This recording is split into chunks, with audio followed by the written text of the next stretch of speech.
حياتنا اليومية بنلاقي نفسنا مرات كتير في مواقف لازم نتخذ فيها قرارات هامة، مش بس في الشغل أو الدراسة ولكن في حياتنا كلها. الحياة مليانة قرارات صعبة، وده يحتاج مننا إننا نعيش صراع بين المنطق والعاطفة. ده الصراع اللي بيحصل فينا كلنا، اللي بيواجهنا في اتخاذ القرارات اللي بتمثل أهدافنا وطموحنا في الحياة. المنطق والعاطفة دول جزء لا يتجزأ من حياتنا، سواء بنتخذ فيهم قرارات، سواء بنتكلم عن صحة بيولوجية أو بنتكلم عن البيولوجي عموما. كمان دور تاني، المنطق هو القدرة على التفكير بوضوح وتحليل الوضع بشكل منطقي ومنظم، إنما العاطفة بقى بتكون تجاهنا وقرارنا بناء على مشاعرنا والانطباعات الشخصية. الصراع ده بيكون حاضر في القرارات اللي بنتخذها، لأننا دايما في حاجة لتحقيق التوازن بين المنطق والعاطفة. تعال نتكلم بقى عن دور العقل والقلب. العقل ده اللي بيساعدنا نحلل المعلومات اللي قدامنا بطريقة صحيحة، إنما القلب بيكون دوره في توجيهنا نحو القرارات اللي تلمس مشاعرنا وتتفق مع قيمنا ومبادئنا الشخصية. الصراع ده بيبان في القرارات اللي وده يمكن يخلينا نتردد في اتخاذ القرارات أو نتخذ قرارات عشوائية. بص يا صديقي، الهرمونات بتلعب دور هام في عملية اتخاذ القرارات، لأنها بتأثر على المزاج والتفكير بشكل كبير جدا. ممكن يحصل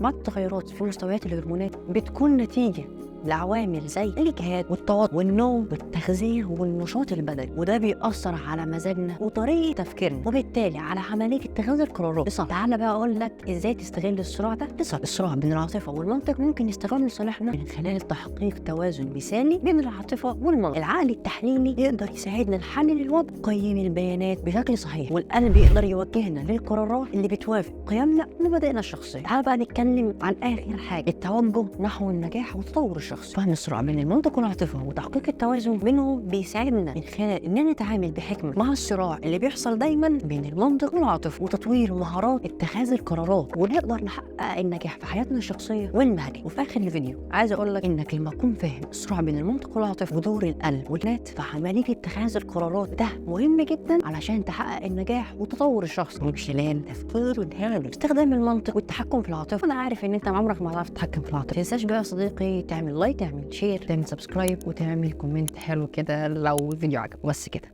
يلا سلام.